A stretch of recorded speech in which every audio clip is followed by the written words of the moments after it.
Hola, me llamo David Montero, y me defino a mí mismo como inventor y ejecutor escénico.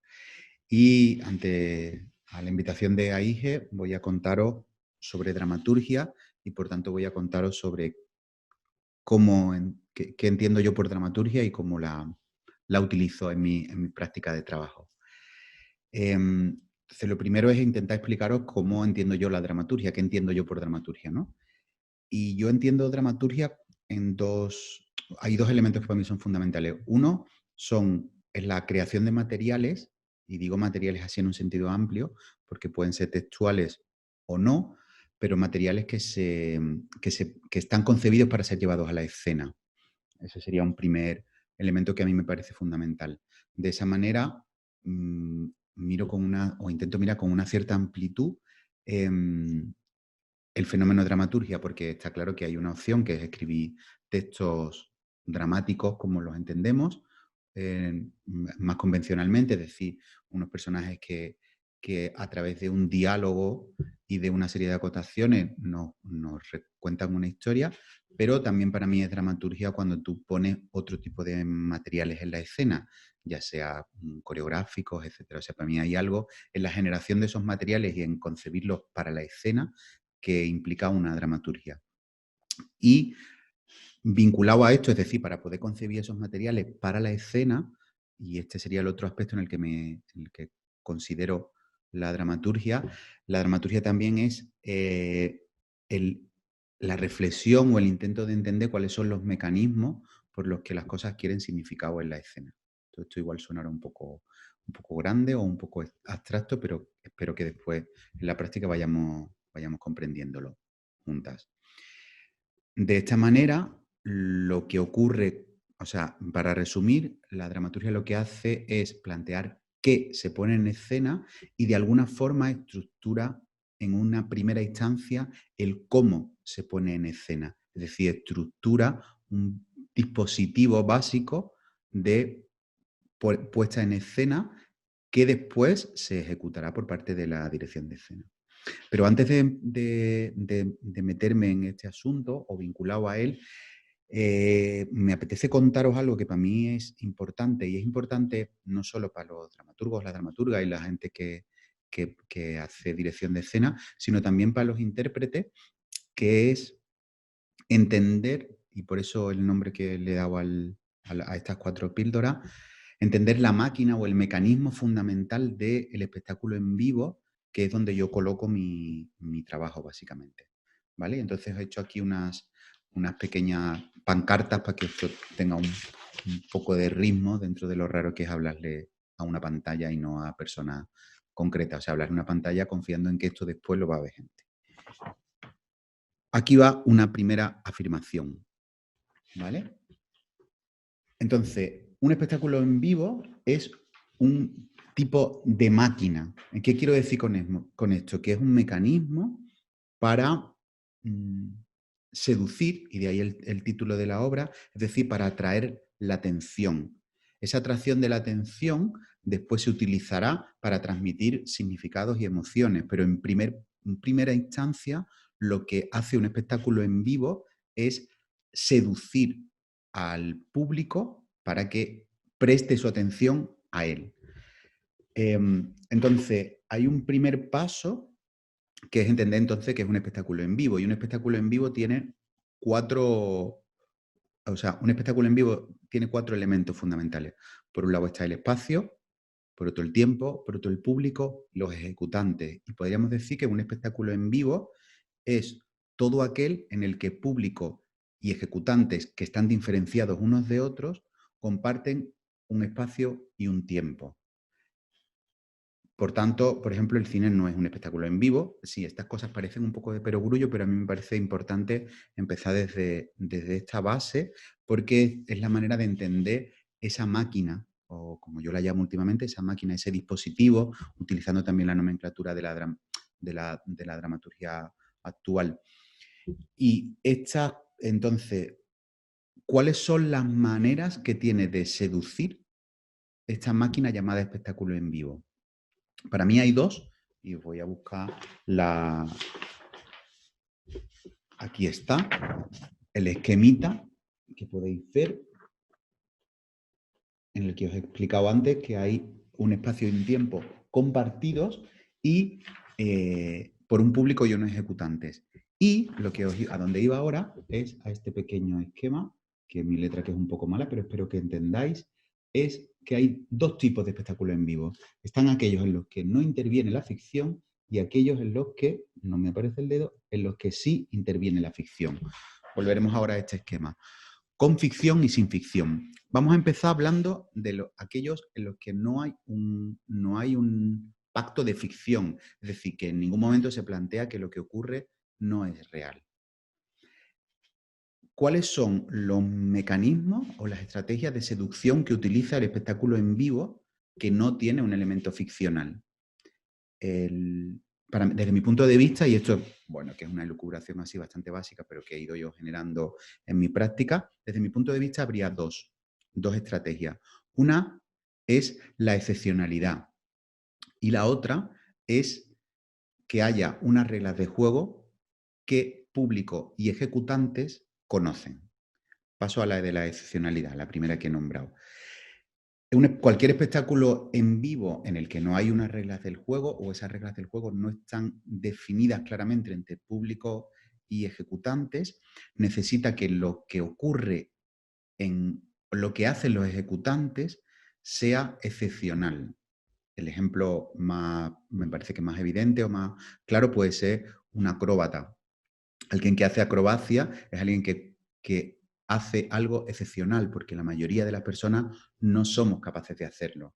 Y entonces esto seduce nuestra atención y nos hace prestársela a la persona ejecutante. Tengamos en cuenta, como os decía antes, que como estamos compartiendo espacio y tiempo, esa seducción tiene que ocurrir en el presente, en el aquí y el ahora. Eso sería por un lado. Y por otro lado, es compartir unas reglas del juego. Unas reglas del juego que público y ejecutantes conocen. Esto es lo que ocurre en cualquier acontecimiento, cualquier espectáculo deportivo en directo, que el público conoce las reglas, los ejecutantes también, y lo que se sabe es que se va a jugar en torno a esas reglas, pero no se sabe cuál va a ser el resultado de ese encuentro, de ese juego. Es importante que el público también conozca esa regla, porque si el público no las conoce, o sea, si tú te vas a ver, te colocas a ver un deporte en el que no controlas sus reglas, es muy probable que te aburras y por tanto tu atención desaparezca. Es decir, que parte, como os decía, de la estrategia de seducción imprescindible en este caso es que el público y los ejecutantes, evidentemente, conozcan esas reglas del juego. Y, por tanto, el resultado será incierto. Solo hay unas reglas del juego. No se ha ensayado antes. Se ha podido entrenar el juego, pero nunca se puede ensayar lo que va a ocurrir porque el resultado es incierto, porque lo único que se tiene son esas reglas. Esto sería, como os decía, en los espectáculos en vivo en los que no interviene la ficción. Y ahora os cuento en lo que sí interviene la ficción y después os explico por qué para mí es importante empezar con esto.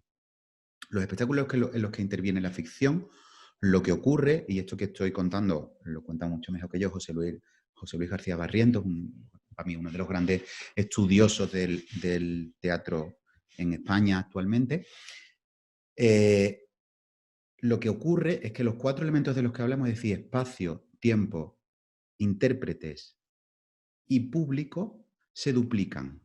Es decir, tenemos por un lado, en un primer nivel, tenemos en estos cuatro elementos el nivel real. Es decir, imaginamos que ahora quienes estéis viéndome estuvierais en el mismo espacio y tiempo que yo. ¿Vale? Entonces, vamos a considerarme a mí el ejecutante y a quien esté viendo esto ahora, el público.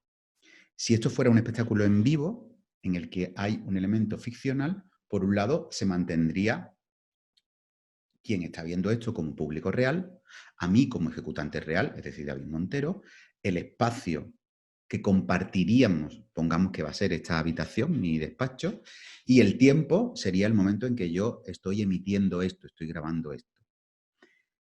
Eso permanece, y permanece en cualquier obra de teatro, pero a la vez se duplica. Es decir, a la vez estamos haciendo alusión, estamos representando o construyendo una ficción, y esa ficción se desarrolla en un espacio que no es este. Imaginaros que yo ahora digo que no soy David Montero, y aquí empezaría la representación. Digo que soy Hamlet. David Montero no desaparece, pero a la vez soy Hamlet. Se mezclan el elemento real, el ejecutante real, que sería David Montero, con un ejecutante de ficción, que sería el personaje Hamlet.